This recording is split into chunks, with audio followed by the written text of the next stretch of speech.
What's up, everybody? I'm Jason, and welcome back to another episode of A Point in Focus, the official podcast of pointsinfocus.com and the Points in Focus YouTube channel. Now, I am recording this on the 19th of March, but this is publishing on March 23rd, which means last week we wrapped up the last episode in my mini-series looking at eye control AF on the Canon EOS R5 Mark II. And I wanted to sum up the week or the end of the week, basically, sum up the discussion on that to a certain extent. And I also wanted to talk a little bit about sort of the inside basketball, or what goes into making the sausage on this channel. And I want to start that off by making a comment on recommendations. I don't usually try to make them. My position is that if I tell you how the thing works and how to use the functionality that's there, you can choose the thing that works best for you, how to make things work best for you. This is even more true, although a lot of people don't really seem to want to admit it, but this is even more true of things that interact with or user interface things, how things work when it comes to sort of like, well, user interfaces. Which way a dial turns, which way things are controlled, what you do, how you do things. And the internet is littered with flame wars where people can't seem to comprehend the fact that the way they think about something they use or the way they use something may not be universal to everyone out there.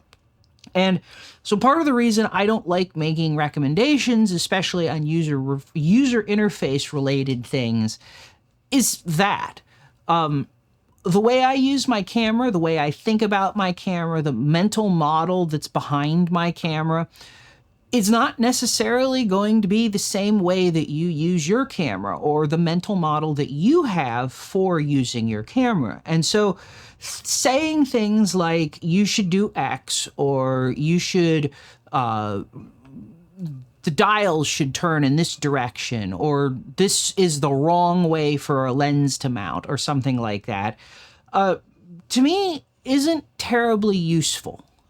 It's more useful for me, and I feel by extension to what I'm doing content-wise, for me to tell you this is how it works, and this is what this function does, and then for you to make up your mind on how that works. Now, on top of that, I don't work for Canon. I don't know if that's clear. Hopefully that's been clear for the ages that this channel. This is not an official Canon channel. I am not a Canon employee, and I'm not saying that to disclaim this. I have no affiliation with Canon. They have never given me a piece of equipment. They have never even comped me on a repair if I had equipment that needed to be repaired. There is nothing that I have from Canon, or with respect to Canon camera gear, that I didn't buy with my own money. And of course, this is going to lead to a huge sort of bias, which is I buy what I like. I expect nothing less from anybody else watching this channel. You should not buy Canon, Nikon, Sony, Fuji, Pentax, Olympics. It does not matter, because somebody on the internet told you that this is what you should use. You should be buying what works for you. And that's how I've always approached photography. That's been my position on this. But as an aside, or the main point that I was getting to actually on the whole thing, is that because I don't work for Canon, I don't have access to insider information. Everything that I talk about on this channel and how things work is the product of extensive testing done by me, and me only. Which means I'm going to miss things, because there are use cases and situations that I don't do or have access to or even thought about doing. So there are going to be situations where people are going to be, shooting certain kind of subject material or using things in a way that I can't anticipate because I don't shoot them, and I haven't tested for that because I don't do it. So I bring you the information as best as I can do it, but that also means with modern cameras that are becoming increasingly complicated and have increasingly niche capabilities that reach into various aspects and situations where it might apply to a very small percentage, or some functionality might apply in a certain way to a very small percentage of, say, motorsports photographers that do a certain kind of thing that I don't do. I hadn't even thought of because I'm not in that field, and therefore I didn't test it. So I don't particularly like making recommendations, because I think when it comes to ask, what a recommendation needs to be, or when somebody's making a recommendation, you also have to understand all of the context behind that. What do they shoot? How do they use the camera? What is their setup exactly? So when they say do X, you should use this button. I mean, I've had plenty of people leave comments that this is the only, essentially amounting to doing it this way is the only way that you should do it. I don't, yeah, it might be the only way they find that they should do it, but I'm not going to say that it's the only way I'm going to do it, because if I'm not doing it that way already, there's probably a good reason that I'm not doing it that way. Like, it's not the way that works best for me. So anytime this channel, any other channel, anybody talks about things with respect to what you should do with your camera or anything else really in your life, it's always a good idea to take that under consideration and perhaps try it if you haven't. But it never is gospel and never should be treated that way. You should never take anything that I say as a recommendation as the only true way or the one true way to do things. You should take it as one guy's way of doing things that works for him. So with that kind of aside out of the way, I want to wrap up talking about eye control autofocus. And I want to wrap it up, start with a little bit of, again, how the sausage is made. I had 4 weeks, I think it was, if I remember correctly, of content that I produced for Eye Control AF. Taking introduction, how to set it up, the settings, customization, and finally a video on what I found worked for me, my tips and tricks. These videos were shot months ago at this point. 4 weeks is essentially a month, so the last video, this podcast wrapping the series up, which I am shooting at the end of the series, but this podcast wrapping things up was shot almost a month after the first video went live. And those videos were shot probably 4 weeks, maybe 5 weeks before that in one chunk. The way I do a lot of content that ends up being broken into multiple segments is usually I don't anticipate it being broken into multiple segments. So I sit down and I start testing and I start writing.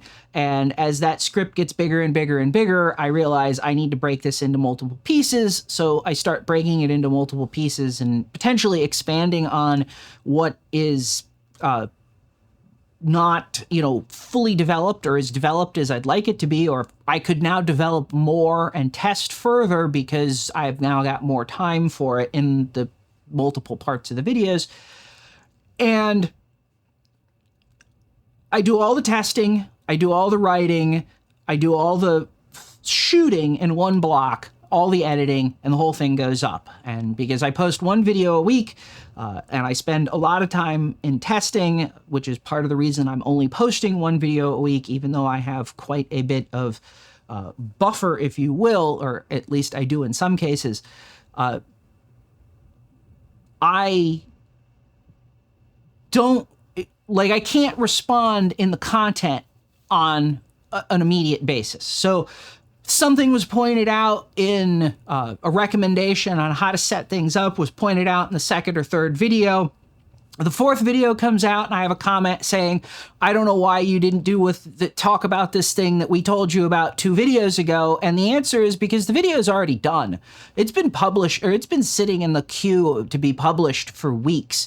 I'm not going to reshoot it to bring something in, especially when the thing is a recommendation based on user experience. So that's why none of the videos talked about some of the stuff I want to talk about today.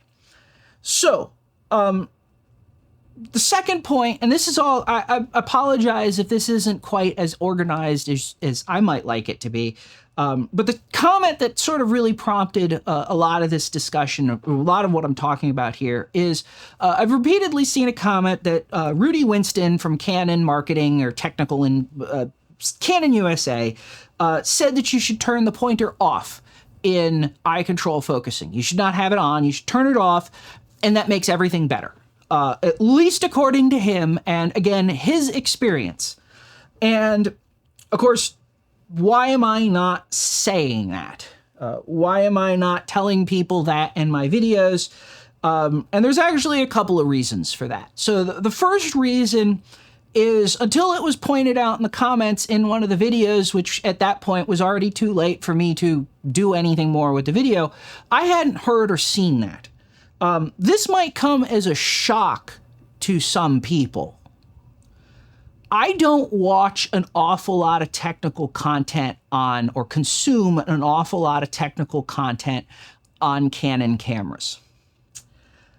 My weakness in photography, the thing that I have identified over the years of doing this, is not being able to understand what my camera is doing. It's all up here. It's my eye, my thoughts, my view of composition. It's my ability to see a scene. So if I'm going to consume content on photography, I'm consuming content that is aimed, that it's either just straight interesting. It's a photographer telling a story about what they did, or it's going to something that I think is going to help me in the areas that I have identified are my weakest points in photography. Testing cameras is not my weak point. I've been doing it for years. I'm pretty capable of testing it. And when you do something all day, and I'm pretty sure everybody can attest to this, regardless of what your industry is, when you do something day in and day out, the last thing you want to do is watch somebody do the same thing. You might occasionally do that, but I don't know of any accountant that comes home and gets on YouTube and watches accountants doing accounting. I don't know of any carpenter who comes home and watches carpenters build buildings. I don't know, as a par for the course thing, again, there's always exceptions, and there's always bits of things that are like, if you find the person interesting, you may watch it just to see what that person's doing. But you're not generally going to be looking for content that covers the same thing that you cover. So as a result, apparently this interview with Rudy Winston on a podcast from a camera show that I don't watch. There's a lot out there. Lots of people don't watch this content, and I completely understand that. I never saw it. So I had no idea what his recommendation was. And it's great that he's got a recommendation. Quite honestly, I've said this before. I think Canon should be producing these videos, not me. I'd love to be involved, but I find Canon's comprehensive, in-depth analysis and study and training and whatever you want to call these videos on their cameras is completely lacking. The manuals are completely lacking in that kind of information. It's always been this way. It's very much the same with pretty much every major camera company. They give you a camera, they give you a manual that basically has this. I have the same complaint that I've always had with lots of manuals and computer software. I'm sure you've seen this stuff where it says, check the box to enable the setting. Okay, but what's the setting do? They don't tell you. And Canon's very much like that. So I don't really watch their content. And like I said, I don't go searching for podcasts on people talking about cameras or Canon gear or anything like that, because I deal with this stuff all the time. I'm not really interested. I want to watch something that's not that. As an aside, I would also point out that there's a whole value in watching a diverse amount of content. I mean, I watch everything from 3D printing to machining to programming to art restoration. I've even watched stuff on gunsmithing, and I'm not a gunsmith and never will be and don't really have any interest into it, but stuff on, like, say, refinishing a stock or bringing dents out of a stock also applies to refinishing furniture or fixing a floor, a wood floor. And I've taken tips that I've seen in a gunsmithing video on refinishing a stock and used it to pull a dent out of a floor, out of the wood floor that I have in my office.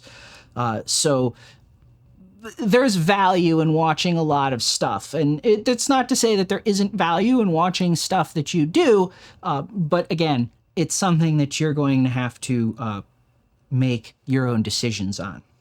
As I said, I also do my own testing, which, I mean, it's, as I've said at the beginning, it may not be complete. I may not touch everything on everything that everybody does in every use case. I don't shoot motorsports.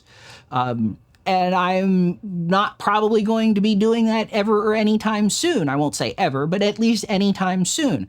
I'm not credentialed for it. I don't have the interest to getting into it, really. It's just not a thing I do. And so when something that's super motorsport specific shows up, like tracking the logo on the front of a car, yeah, I'm probably not going to think about testing that or how I'm going to test it or that kind of thing. As I said, too, because I'm doing my own testing and I can't do every possible iteration or combination of everything that's out there, I miss things. I know I miss things. It's something that I've had a lot of trouble coming to grips with and coming to accept, that I can't cover everything as a solo individual without a team and without access to Canon's technical engineering and product, technical internal documentation and blah, blah, blah. And have multiple dozens of people doing testing for me and so forth with different specialties. I'm going to miss things. And like I said, it used to keep me up at night, and I've kind of come to grips with just accepting that I do the best I can, and when I miss things, I miss things. And finally, because I'm testing things, I'm not just parroting what somebody says. I actually do an awful lot of, like, even with the knowledge that has been given to me that Rudy Winston says that you should turn the pointer off. I'm still in the process of reevaluating whether or not that's actually good or better for me. Now, I can't tell you if it's going to be good or better for you. You have to make that decision, but I'm in the process of reevaluating that for me. Now, I'll talk a little bit more about that in a bit, but I'm concerned, or my primary concern is what works, and I have to do that through the lens of what works for me. And this is the age-old situation with reviews and reviewers. Everybody comes at their product, the game, their camera, their TV, whatever, software, it doesn't matter. Anything that's being reviewed, the reviewer comes at it with their own biases. Good ones recognize that they are always going to be biased. That there is always going to be their preconceptions and their predispositions to how things are going to work or should work, or what they're even looking for in the product. And at least if you the good ones that recognize this, recognize that they are never going to be able to give you a unbiased picture. There's this weird thing in reviews that I have seen in a lot, recently in the last, 10 years, that somehow a review is supposed to be an unbiased look at something, at product or whatever. And this pretension, this presumption, this imaginary situation that it's unbiased, leads to some real crap. As a consumer, you should know every review you're looking at, whether from regardless of who it is carrying biases. Good reviewers can put their biases, can push their biases aside, or they can call attention to them and say, hey, look, I'm biased towards this. I like the way this works. You may not. But nobody can suppress that to be unbiased when talking about things. So, like I said, when I'm talking about what I think what I use, it's what I use. It's not necessarily what you should use. It is what I find works for me. And that comes with an awful lot of baggage on my end about, I've got almost 20 years of using Canon cameras. And when I first started with a Rebel XTI, I mean, technically I was shooting with a Canon EOS back when I was a kid, but I don't really count that because I wasn't actually very serious about photography and so forth. But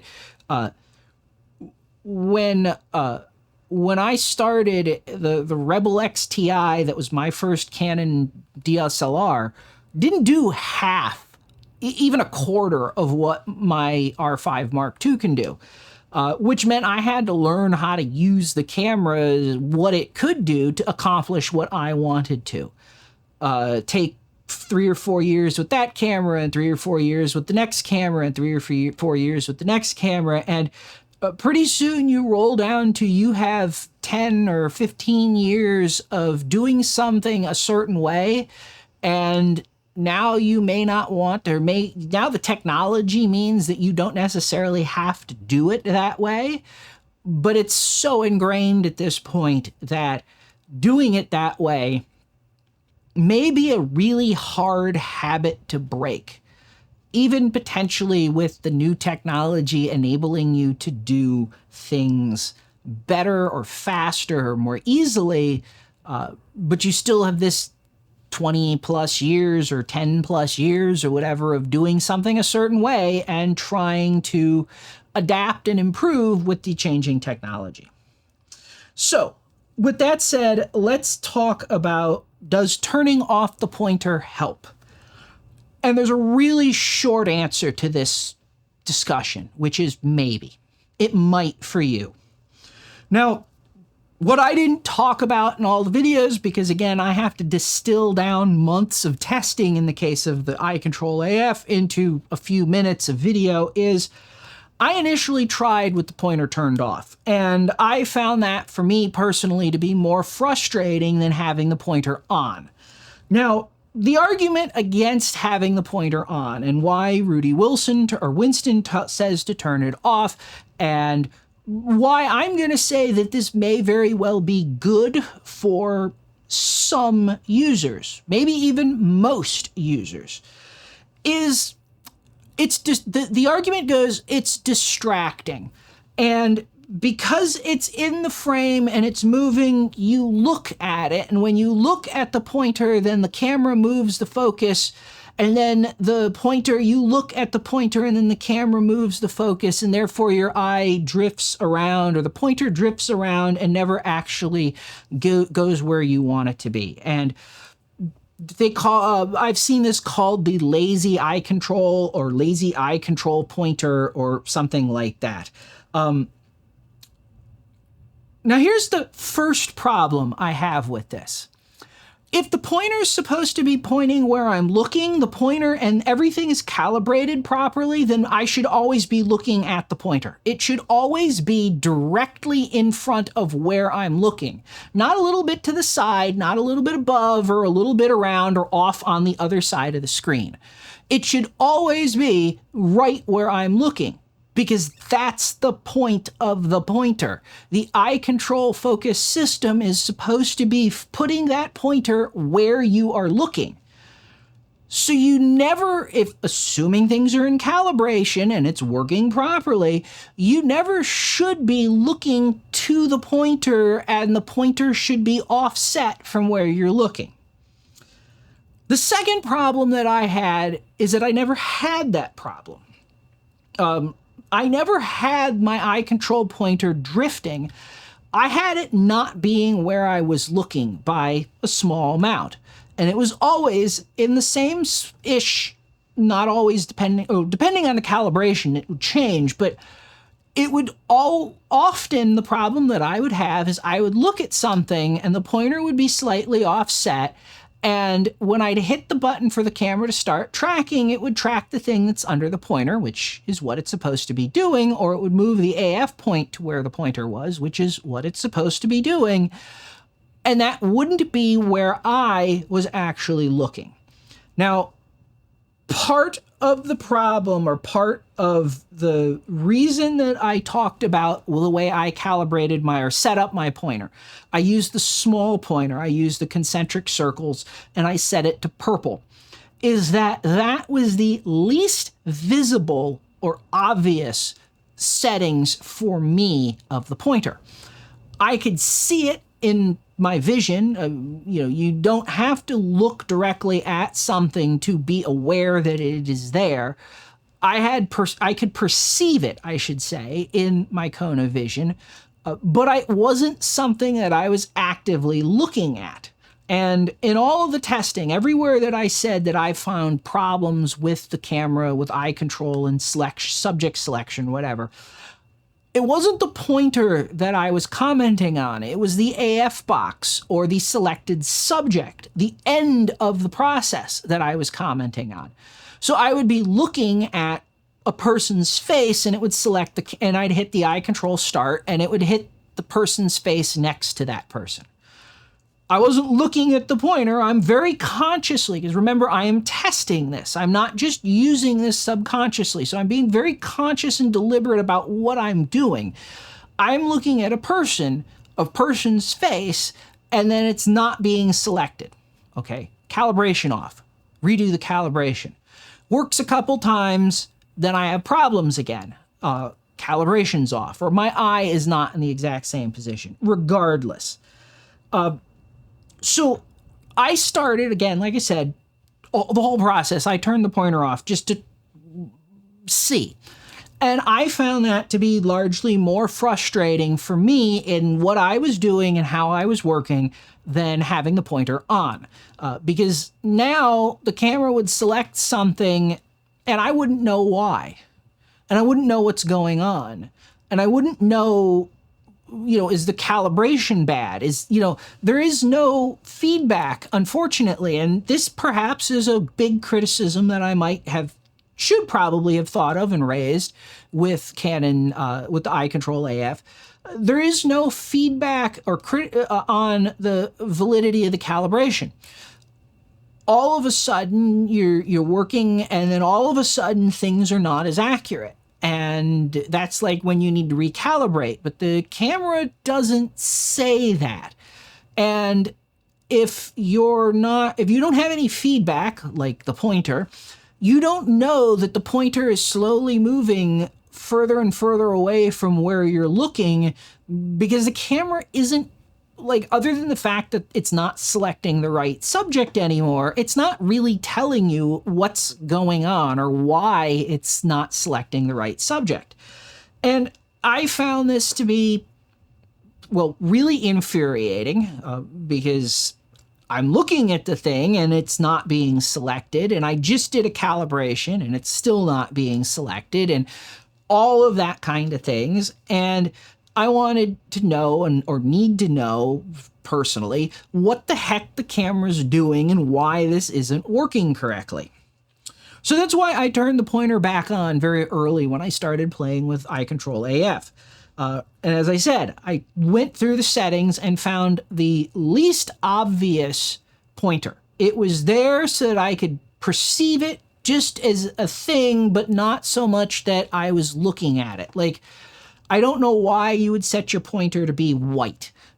To me, that or yellow or orange or any of the bright colors. I really think they should have like dark. They should all be dark colors, or it should pull off of the background and be a dark color relative to the background, or a low contrast. That's the right word I'm looking for. A low contrast color to the background, so that there's the hint of it being there, but not the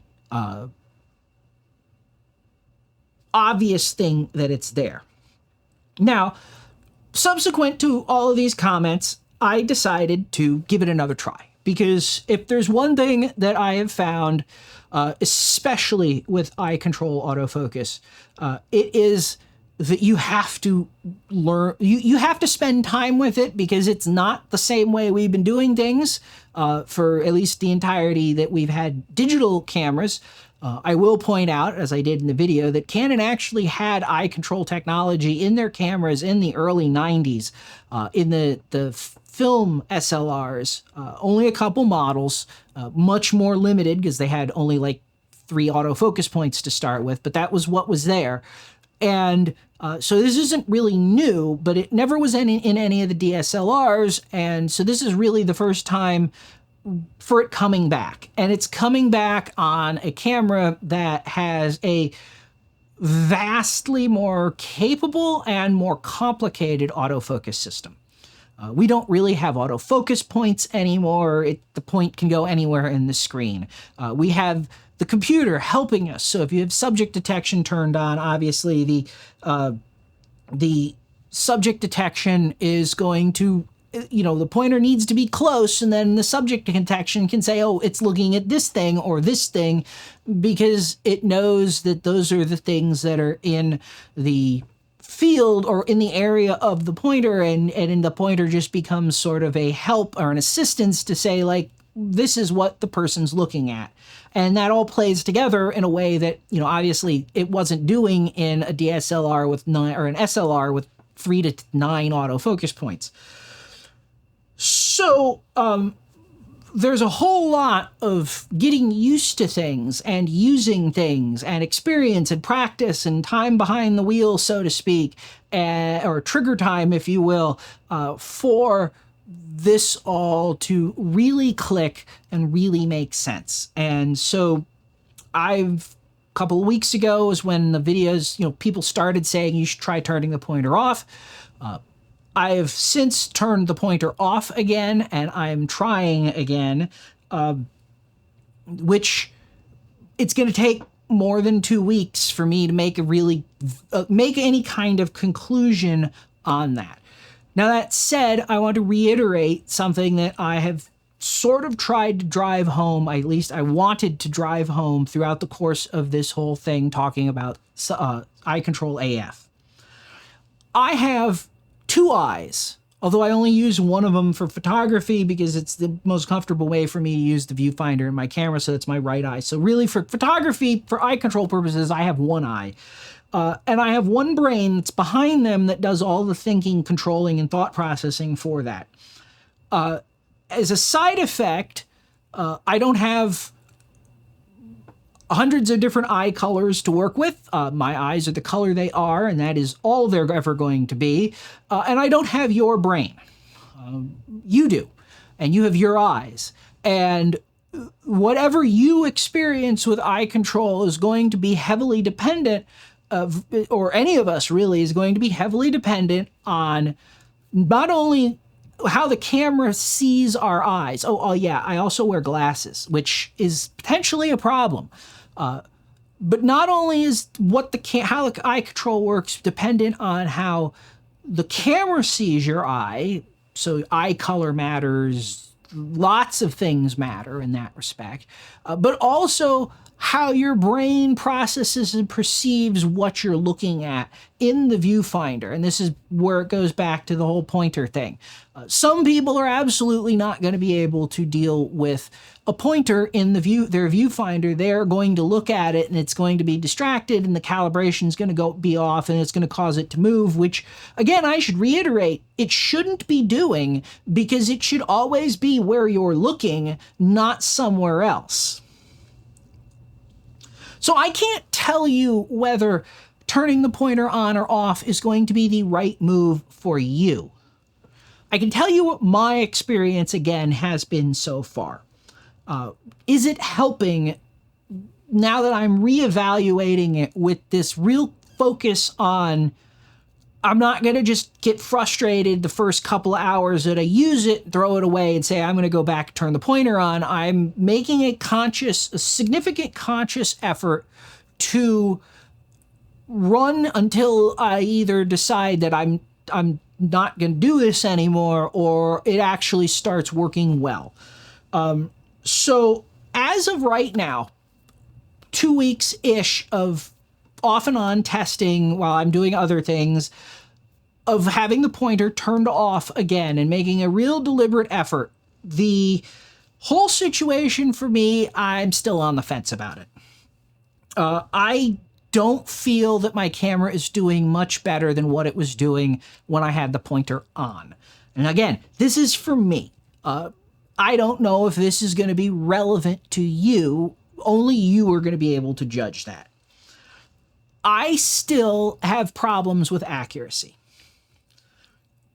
Regardless of kind of what I do. I calibrate it, it's good for a while, but there is, maybe it's just a consistency thing. I can't put my eye, or I don't put my eye to the viewfinder consistently enough in the same place consistently enough for the calibration to be really good for a length of time. Maybe it's just that I'm sloppy in how I hold or work the camera, or lazy, or I don't really know. My experience has been, again, reevaluating pointer off versus pointer on, that for selecting a detected subject, having the pointer off has been fine. If the camera, like if you're talking about a couple people or 2 or 3 people or faces or whatever, the camera's detected them. As long as they're not right next to each other, having the pointer off, it's worked fine for me. But the caveat to this is that it worked fine for me with the pointer on in the same case. So it's not an improvement, but it's not a decrease in performance. It's just straight, pretty much baseline the same thing. Now, for anything that's not part of the machine learning AI subject detection, so, not people, trains, cars, horses, birds, animals, etc., I find that not having the pointer on seems to be a bit more hit and miss. Sometimes the camera, and again, we're talking like whole area tracking and detection, and we're talking about non-detected like not arbitrary subjects, not stuff in the list. So a product, a piece of landscape, a tree, some stuff like that. Sometimes it works really well. Sometimes the camera picks something that's adjacent to what I'm trying to look at or what I'm looking at, and sometimes it doesn't do the job really at all. And again, this could be a calibration problem. This could be a lot of things. This is a complex system. I find it hard to be critical of the failings in some respect, aside from saying that I would like to see Canon continue to develop it and add more, do more work, make the thing, continue to develop it to make it better and better, because I certainly see promise. There is a very big aspect of this that I want to use. I want to have it be good, and I want it to be there. And I don't want to see Canon just up and decide in a couple of generations, the 5D Mark IV or whatever is coming out in 8 years, and they decide, yeah, we're done with eye control. It doesn't work. We can't make it. It's not worth it, or people are not using it, or whatever argument that Canon makes on that. That brings me to sort of the last use case, which is precisely moving an autofocus point, single or spot or something like that. And in this case, eye control, first of all, this is probably not a good use case for eye control, period. It's not accurate enough, at least for me, to be able to do this well. It can get you in the air. My experience has been it'll get you in the area, and then you have to use the multi-controller or touch and drag AF to fine tune it to be exactly where you want it. But I find that not having the pointer on is arguably more frustrating with this than having the pointer on, because now I look at something and the autofocus point is somewhere near it, and I don't like it doesn't nail it. But at the same time, like I said, this is something that I would also probably mark down or not note as being something that's probably not the right use case for eye control focus. It's also the use case that I want to use it in the most. Using the spot and single point autofocus is something that I personally use a lot.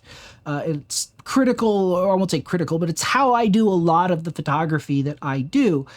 And being able to look and have the autofocus point go there is certainly a lot nicer than having to push the multi-controller or use touch and drag AF to get things where I want. And a lot of times I'm shooting on a tripod, so focus and recompose is really not what I want to be doing. I want to be able to just put the focus point where I want the focus point to be and have it be there.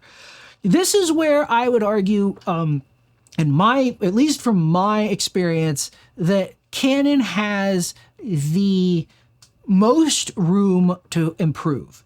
If this could be nailed every time or within a couple of pixels, because it doesn't have to be that on, but if it's 2 focus boxes or a focus box a width away, then it's really kind of obnoxious and frustrating. It hasn't been any more, but to underscore the point, this hasn't been any more precise for me with the pointer off as it was with the pointer on. The pointer on, I did have the advantage, though, that the box went, or I knew where the box was going, not necessarily just hoping that it was going in the right place. But that's all I can really say. And in the 2 weeks of limited testing that I've been trying to force myself to use, because again, a lot of situations, if I'm shooting video, I'm not using eye control AF. I'm using subject detection, and I'm not using the viewfinder all that much. And since I do more video now than I would normally, or than I have in the past, that's a big part of where I'm using the camera. So there is limitations, as I've said, to what I have been able to do. But I want to underscore the point that I am still looking at this, and I'm going to continue to push through trying eye control with the box off or the pointer off in as many situations and settings as I have as I need or am shooting in for I don't know how much longer, but I'm talking more than a week or two. We're talking a couple months at minimum.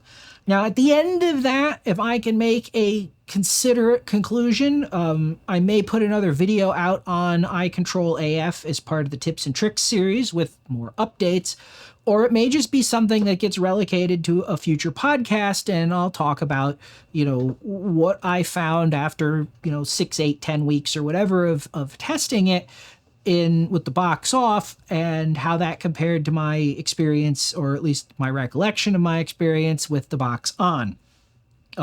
So I'm not done with this. In fact, I thought I was, and then people said turn the box off and give that a try, and so now I've got a lot more testing and experimenting to do.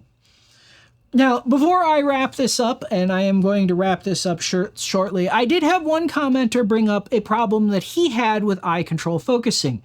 He wears progressive prescription lenses, and progressive prescription lenses, if you're not familiar with them, I fortunately don't need them yet. But basically you have a distance, so if you're familiar with like bifocals of days gone by, you have a distance prescription up top and a close prescription at the bottom. In bifocals, they'd be separated by a hard change in the glass. There's like a separate lens that's integrated.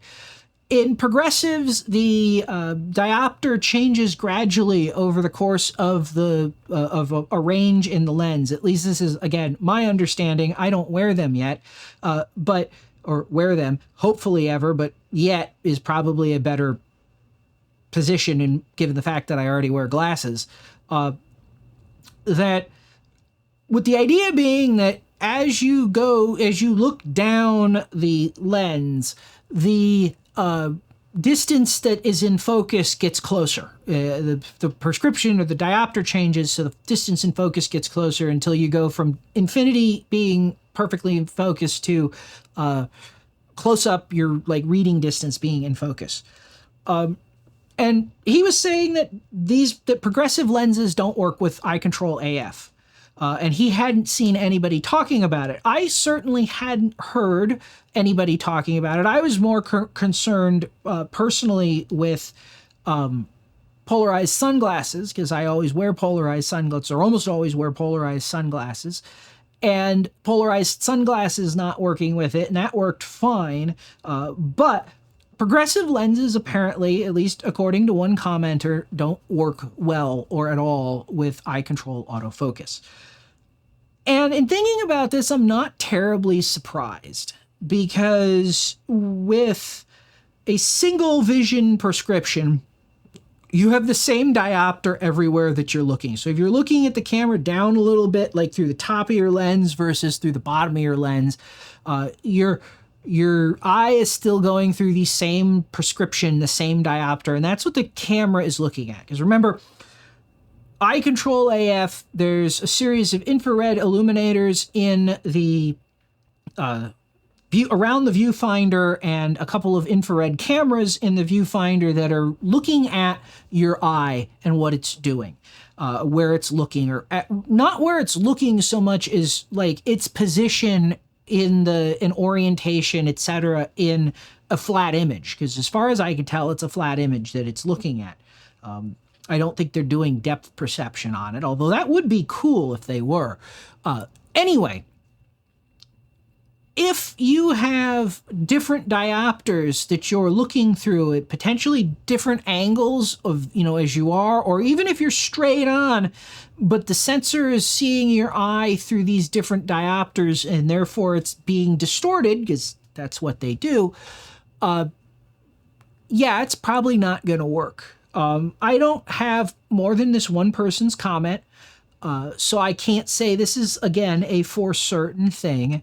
But this is certainly something that's worth noting. So if you happen to be watching this and you happen to have progressive lenses as a photographer, and you've used the eye control on R3, R5 Mark II, or R1, any of the cameras, I would love to hear in the comments what your experience has been. Does eye control work? Does it not work? Have you found any tips or tricks to make it work well? Like you always look through the top of the lens, or you always have to tilt your head down a little, or something like that. I don't know. And of course, being that we're talking about prescription glasses, I'm not in a position, again, since I don't have a progressive prescription, I'm not in a position to where I can test this personally and look at it. But it is something to be aware of and consider, or like I said, I'd like to have some more information on it. So with that said, I have rambled about this long enough, I think. I'm going to wrap this one up here. That said, I hope you found this useful, or at least interesting. If you did, let me know by hitting that like button. If this kind of thing seems like it might be your kind of thing, please consider subscribing if you haven't already. Finally, if you'd like to help and support this channel, you can help us for free by liking this video, sharing it with your friends on a social media platform of your choice, and leaving a comment with your experiences. Likewise, you can support us directly by hitting that thanks button, or buying yourself something you've always wanted from one of the affiliate links in the description below. And as always, thanks for watching, and I'll see you next time.